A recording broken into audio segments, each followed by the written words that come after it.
تصور کریں کہ یونائٹڈ اسٹیٹس واقعی ایران پر ایٹمی حملہ کر دیتا ہے۔ یہ کوئی فلمی کہانی نہیں بلکہ ایک ایسا سیناریو ہے جس پر دنیا کے بڑے تھنک ٹینکس بھی غور کرتے ہیں۔ سب سے پہلے سوال یہ ہے کہ امریکہ ایسا قدم کیوں اٹھا سکتا ہے؟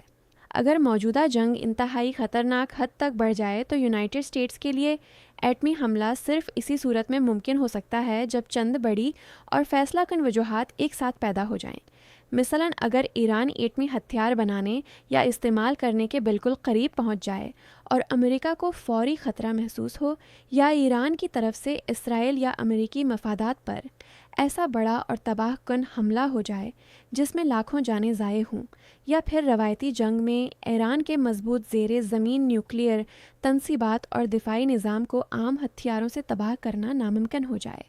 اس کے علاوہ اگر جنگ پھیل کر عالمی سطح اختیار کر لے اور روسیہ اور چائنا بھی کھل کر شامل ہو جائیں، جس سے تیسری عالمی جنگ کا خطرہ پیدا ہو جائے، یا پھر خطے کی معیشت مکمل طور پر تباہ ہونے لگے، جیسے اسٹریٹ آف ہورمز بند ہونے سے دنیا کی تیل سپلائی رک جائے، تو ان تمام انتہائی حالات میں امریکہ کے لیے ایٹمی حملہ ایک آخری اور مجبور فیصلہ بن سکتا ہے، ورنہ عام حالات میں یہ قدم اٹھانا تقریباً ناممکن سمجھا جاتا ہے۔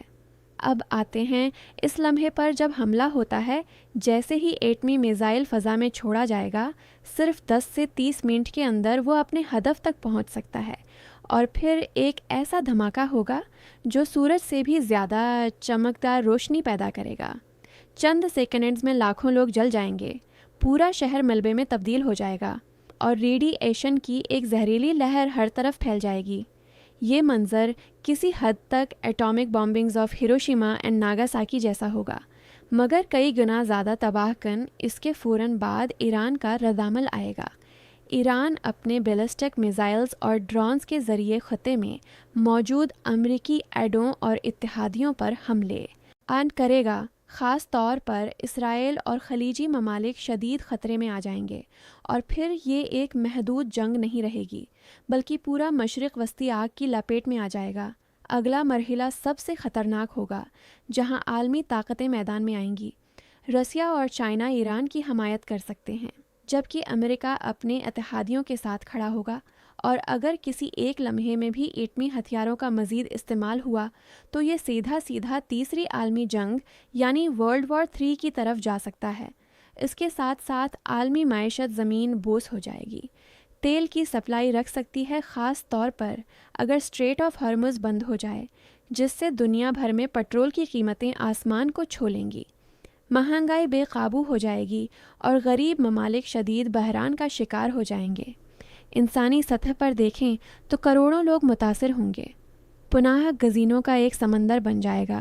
ریڈی ایشن کی وجہ سے کینسر اور دیگر بیماریاں نسلوں تک منتقل ہوں گی۔ ماحولیات تباہ ہو جائے گی، اور ممکن ہے کہ نیوکلیئر ونٹر جیسی صورتحال پیدا ہو جہاں سورج کی روشنی بھی زمین تک کم پہنچے، زراعت ختم ہو جائے اور قحط پھیل جائے۔ اور سب سے خوفناک بات یہ ہے کہ اگر ایک بار ایٹمی ہتھیار استعمال ہو گیا تو پھر میوچولی ایشورڈ ڈسٹرکشن کا وہ اصول فعال ہو سکتا ہے جس میں ہر ملک دوسرے کو تباہ کرنے کے لیے تیار ہو جاتا ہے، یعنی آخر میں کوئی جیتتا نہیں، صرف تباہی رہ جاتی ہے۔ یہی وجہ ہے کہ آج تک دنیا نے شدید دشمنیوں کے باوجود ایٹمی ہتھیار استعمال کرنے سے گریز کیا ہے، کیونکہ یہ جنگ نہیں بلکہ انسانیت کا خاتمہ ہو سکتا ہے۔ تو سوال یہ نہیں کہ امریکہ ایسا کر سکتا ہے یا نہیں، بلکہ اصل سوال یہ ہے کہ کیا دنیا اس کے نتائج برداشت کر سکتی ہے۔